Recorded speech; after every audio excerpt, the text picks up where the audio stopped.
शराब कारोबारी दिनेश अरोड़ा ने आम आदमी पार्टी को 32 लाख रुपए के चेक दिए थे।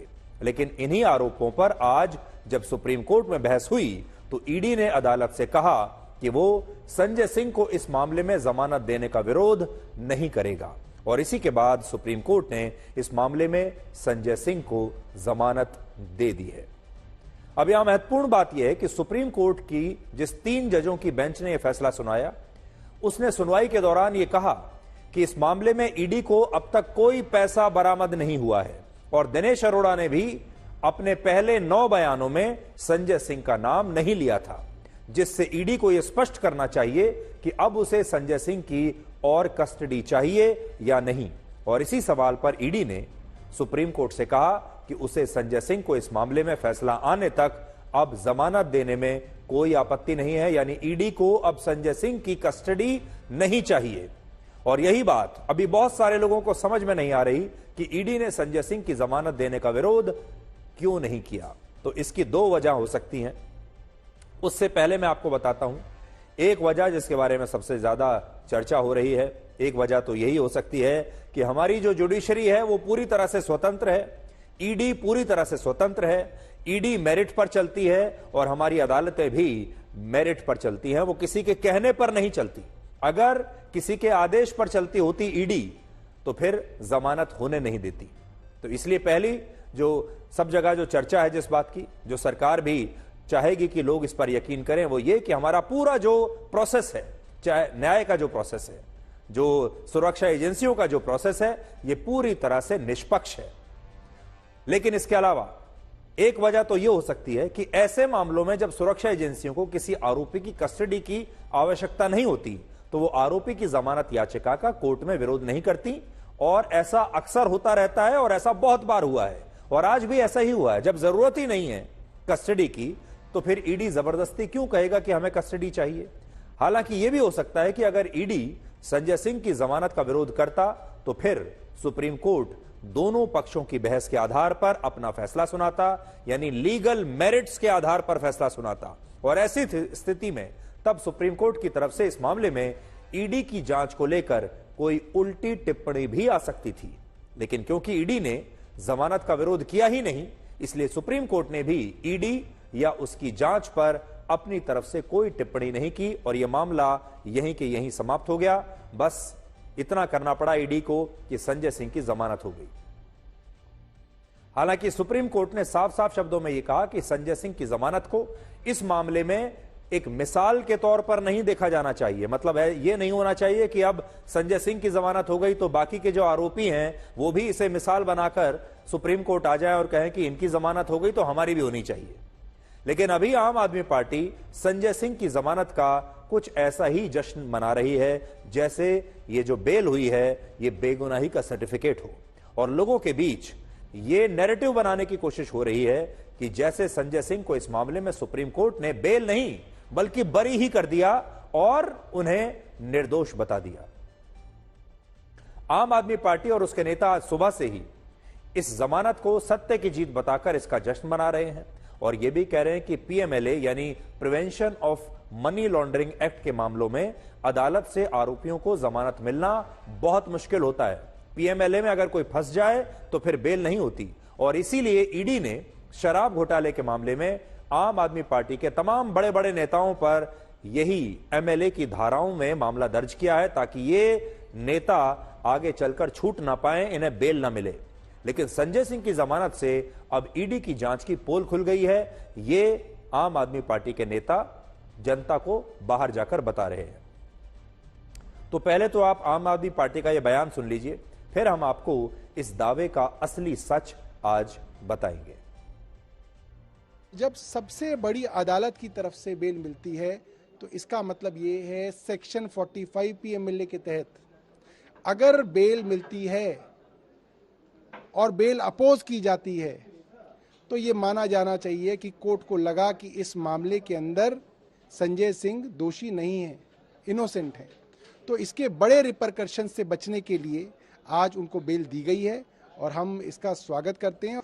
संजय सिंह जी की जमानत ने साबित कर दिया कि आखिरकार जीत सत्य की ही होती है। आप सत्य को दबा सकते हैं, लेकिन आप सत्य को मिटा नहीं सकते हैं। आज संजय सिंह जी की जमानत ने ये दिखा दिया। आम आदमी पार्टी ये धारणा बनाने की कोशिश कर रही है कि मनी लॉन्ड्रिंग के मामलों में जमानत मिलना बहुत ही मुश्किल होता है और इसीलिए ईडी ने शराब घोटाले के मामले में उसके बड़े बड़े नेताओं पर खास तौर पर जानबूझकर पीएमएलए की ये धाराएं लगाई हैं ताकि ये नेता जेल में रहें और लंबे समय तक इनकी जमानत ना हो पाए। ये एक कहानी देश के लोगों तक पहुंचाने की कोशिश हो रही है, लेकिन इसकी सच्चाई क्या है? सच यह है कि पीएमएलए के मामलों में बेल मिलना इतना मुश्किल भी नहीं होता और आज मैं आपको कई और उदाहरण बताऊंगा ऐसे लोगों के जिनके ऊपर ऐसे ही मनी लॉन्ड्रिंग के मामले दर्ज थे और फिर उन्हें आगे चलकर बेल मिली है। इसलिए संजय सिंह अकेले नहीं हैं जिन्हें बेल मिली है। अब आगे बढ़ते हैं, देखिए मैं आपको बताता हूं। इसी मनी लॉन्ड्रिंग के मामले में उद्धव ठाकरे की पार्टी के सांसद संजय राउत को संजय सिंह से भी कम दिनों में जमानत मिल गई थी। संजय सिंह को 181 दिनों के बाद ही जमानत मिली, जबकि संजय राउत को 100 दिनों के बाद जमानत मिल गई। यानी संजय सिंह से संजय राउत को कहीं ज्यादा पहले जमानत मिल गई। बात सिर्फ संजय राउत की नहीं है, और भी देख लीजिए। आईसीआईसीआई बैंक की पूर्व सीईओ चंदा कोचर को भी इसी पीएमएलए केस में 220 दिनों में बेल मिली, जबकि यस बैंक के फाउंडर राणा कपूर को 3.5 साल में बेल मिली। रियल एस्टेट कंपनी M3M के प्रमोटर रूप बंसल को 144 दिनों में जमानत मिली और कांग्रेस के नेता पी चिदम्बरम के पुत्र कार्ति चिदम्बरम को मनी लॉन्ड्रिंग के ऐसे ही मामले में गिरफ्तारी से पहले ही अदालत से अग्रिम जमानत मिल गई थी, जबकि उनका मामला तो बहुत ही गंभीर है और इस मामले में चीन के नागरिकों को मनी लॉन्ड्रिंग के तहत भारत का वीजा दिलाने का उन पर आरोप है। लेकिन इसके बावजूद कार्ति चिदम्बरम को गिरफ्तारी से पहले ही इस मामले में रेगुलर बेल कोर्ट से मिल गई थी और इससे आप समझ सकते हैं कि पीएमएलए के मामले में जमानत न मिलने का दावा गलत है और संजय सिंह को जमानत मिलने का मतलब यह नहीं है कि वो इस घोटाले में निर्दोष साबित हुए हैं। अब आते हैं इस बात पर जो अभी आम आदमी पार्टी के नेताओं ने कहा कि सुप्रीम कोर्ट से बेल मिलने का मतलब है कि संजय सिंह निर्दोष है। सुप्रीम कोर्ट की जिस 3 जजों की बेंच ने आज संजय सिंह को जमानत दी है, यह बेंच है जस्टिस संजीव खन्ना की। लेकिन यहां बड़ी बात यह है कि जस्टिस संजीव खन्ना की ही बेंच ने इसी शराब घोटाले में मनीष सिसोदिया की जमानत याचिका को खारिज कर दिया था और इसलिए आज आम आदमी पार्टी को पहले यह सोचना होगा कि अगर जस्टिस संजीव खन्ना की बेंच ने संजय सिंह को जमानत देकर इस मामले में न्याय किया है और उन्हीं की बेंच ने मनीष सिसोदिया की जमानत याचिका फिर खारिज क्यों की थी, और अगर संजय सिंह को बेल मिलने का मतलब है कि वो बेकसूर हैं, तो फिर जस्टिस खन्ना की ही बेंच ने जब मनीष सिसोदिया को बेल देने से इनकार कर दिया तो क्या हम ये मान लें कि मनीष सिसोदिया दोषी हैं? आज बीजेपी ने भी आम आदमी पार्टी से सवाल पूछा कि अगर संजय सिंह को जमानत मिलना उनके निर्दोष होने का सर्टिफिकेट है तो फिर मनीष सिसोदिया को जमानत नहीं मिलने का मतलब क्या है? जबकि मनीष सिसोदिया के मामले में तो सुप्रीम कोर्ट के मुख्य न्यायाधीश जस्टिस DY चंद्रचूड़ की अध्यक्षता वाली बेंच उनकी जमानत की पुनर्विचार याचिका को भी खारिज कर चुकी है। नहीं, वो तो उनको बेल मिल गई और ईडी ने अपोज भी नहीं किया। तो ये हमारी डेमोक्रेसी की खासियत है कि हम अगर कोर्ट्स इंडिपेंडेंट है, वो जो भी निर्णय लेंगे, पर ईडी ने अपोज भी नहीं किया। अब आपको ये बताते हैं कि संजय सिंह के जेल से बाहर आने का मतलब क्या है और इसे आप 3 बातों से आज समझ सकते हैं। देखिए, राजनीति जो है वो इतनी सरल नहीं होती जितनी सामने से दिखाई देती है और राजनीति में कुछ भी संभव है। आप तो सुनते आ रहे हैं, कहा यह जाता है कि राजनीति में ना तो कोई परमानेंट दोस्त है ना कोई परमानेंट दुश्मन है। बहुत सारे लोग तो यह भी कह रहे हैं कि कहीं ऐसा ना हो कि संजय सिंह के साथ कोई डील हो गई हो और उसके तहत संजय सिंह को बाहर निकाल दिया जेल से। लेकिन अगर ऐसा है भी, पहली बात तो यह कि ऐसा होगा नहीं, लेकिन अगर है भी तो इसका मतलब यह है कि यह आम आदमी पार्टी से गद्दारी होगी और हो सकता है कि फिर आगे चलकर इसे आम आदमी पार्टी का इसको नुकसान हो। तो पहली बात उनके बाहर आने से होगी, इससे आम आदमी पार्टी में सत्ता का संघर्ष और बढ़ सकता है, क्योंकि अरविंद केजरीवाल के बाद आम आदमी पार्टी में सबसे बड़ा कद संजय सिंह का है। मनीष सिसोदिया का भी था, लेकिन वो तो जेल में है। और क्योंकि अरविंद केजरीवाल इस समय जेल में है और संजय सिंह को जमानत मिल चुकी है, इसलिए अब वो खुद को आम आदमी पार्टी में केजरीवाल के बाद नंबर 2 का नेता स्थापित करने की पूरी कोशिश करेंगे। यानी अब वो जेल से जब बाहर आ गए हैं तो वो सब कुछ अपने हाथ में लेना चाहेंगे। दूसरा, संजय सिंह के बाहर आने से सुनीता केजरीवाल की मुश्किलें भी बढ़ सकती हैं, जो अभी आम आदमी पार्टी में सारे बड़े फैसले खुद ले रही हैं। और अब आम आदमी पार्टी का सबसे बड़ा चेहरा केजरीवाल के बाद सुनीता केजरीवाल बन चुकी है। और आज ही सुनीता केजरीवाल ने पार्टी के विधायकों और दिल्ली सरकार के मंत्रियों के साथ उन्हें अपने घर पर बुलाकर एक बैठक भी की है। लेकिन अब संजय सिंह की रिहाई से उनकी मुश्किलें थोड़ी सी बढ़ सकती हैं, क्योंकि सुनीता केजरीवाल को यह बात पता है कि एक ना एक दिन अरविंद केजरीवाल को मुख्यमंत्री के पद से हटना ही पड़ेगा, इस्तीफा देना ही पड़ेगा। इस्तीफा नहीं देंगे तो शायद हटा दिए जाएंगे। और अगर ऐसी स्थिति उत्पन्न होती है, तब संजय सिंह खुद को दिल्ली का अगला मुख्यमंत्री बनाने की मांग कर सकते हैं। मांग ना भी करें तो कोशिश तो जरूर कर सकते हैं और कह सकते हैं कि इतने दिल जेल में बिताने के बाद उन्होंने पार्टी के लिए इतनी बड़ी कुर्बानी दी है, इसलिए मुख्यमंत्री का पद भी उन्हें ही मिलना चाहिए, इस पर उनका हक बनता है। और तीसरा, आम आदमी पार्टी अब संजय सिंह को लोकसभा चुनाव में अपना पोस्टर बॉय बनाने की पूरी कोशिश करेगी। अब आप देखिएगा, आम आदमी पार्टी की जो प्रेस कॉन्फ्रेंस हुआ करेंगी उनमें संजय सिंह आएंगे और वो प्रधानमंत्री मोदी पर, बीजेपी पर, मोदी सरकार पर, ईडी पर अब पहले से कहीं ज्यादा बड़ा हमला करेंगे। और उनकी पार्टी कोशिश करेगी कि उनके जरिए लोगों के बीच यह संदेश दिया जाए कि शराब घोटाला मनगढ़ंत है, इसलिए संजय सिंह को सुप्रीम कोर्ट से जमानत मिली। और अरविंद केजरीवाल और मनीष सिसोदिया को भी एक ना एक दिन इस घोटाले में जमानत तो मिलेगी ही, और उन्हें इस घोटाले में जबरदस्ती फंसाया गया है। ये बात इसलिए भी कह रहे हैं क्योंकि आज ईडी ने सुप्रीम कोर्ट से संजय सिंह के राजनीतिक बयानों पर रोक लगाने की मांग की थी। तो ईडी ने सुप्रीम कोर्ट में कहा कि आप जमानत दे रहे हैं, कोई बात नहीं, लेकिन इनसे यह कहिए कि ये इस केस के बारे में और इस केस को लेकर राजनीति ना करें और इस केस को लेकर बयानबाजी ना करें।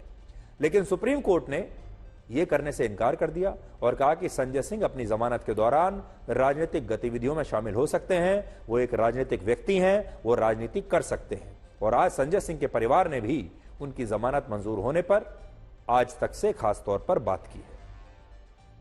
अभी देखिए, ये तो अभी लंबी लड़ाई है। जब तक मेरे बड़े भाई अरविंद केजरीवाल जी, मनीष सिसोदिया, सत्येंद्र जैन जी नहीं बाहर आते हैं, लेकिन यह है कि सत्य की जीत हुई है और न्याय पे हम लोग को भरोसा था।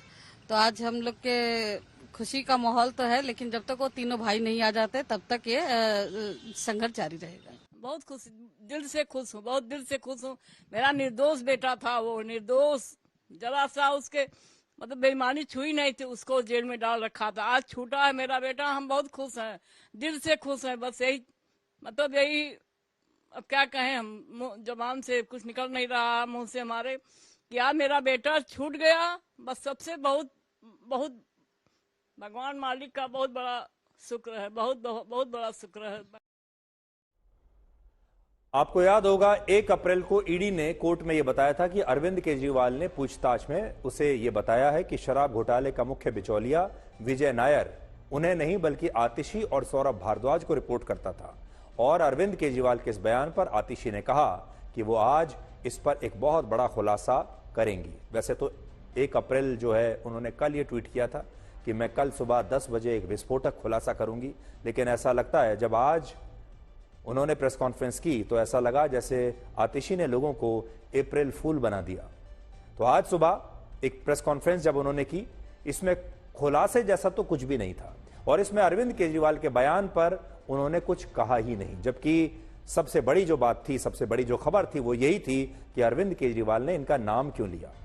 आतिशी ने आरोप लगाया कि बीजेपी ने उनके करीबी को संपर्क किया है और यह प्रस्ताव दिया है कि आतिशी बीजेपी में शामिल हो जाएं। अगर शामिल नहीं होती तो उन्हें गिरफ्तार कर लिया जाएगा। इसके अलावा उन्होंने दावा किया कि अगले कुछ दिनों में आम आदमी पार्टी के 4 और नेताओं की गिरफ्तारी होगी, जिनमें उनके अलावा सौरभ भारद्वाज, राघव चड्ढा और पार्टी विधायक दुर्गेश पाठक का नाम है। और आतिशी ने यह भी कहा कि विजय नायर को उन्हें रिपोर्ट करने की बात आज की नहीं है, बल्कि ये तो 1-1.5 साल पुरानी बात है। लेकिन ईडी ने इस बात को अभी इसलिए उठाया क्योंकि ईडी उन्हें और उनके 4 बड़े नेताओं को गिरफ्तार करने की तैयारी कर रही है। तो ये आतिशी ने आरोप लगाए हैं, इसमें खुलासे जैसा कुछ नहीं है। जैसा कल उन्होंने 1 अप्रैल के दिन कहा था और ऐसा लगा जैसे उन्होंने अप्रैल फूल बना दिया। सोचने वाली बात यह है कि लगभग 11 मिनट की इस प्रेस कॉन्फ्रेंस में आतिशी ने एक बार भी यह नहीं बताया कि अरविंद केजरीवाल ने विजय नायर के मामले में उनका नाम ही क्यों लिया।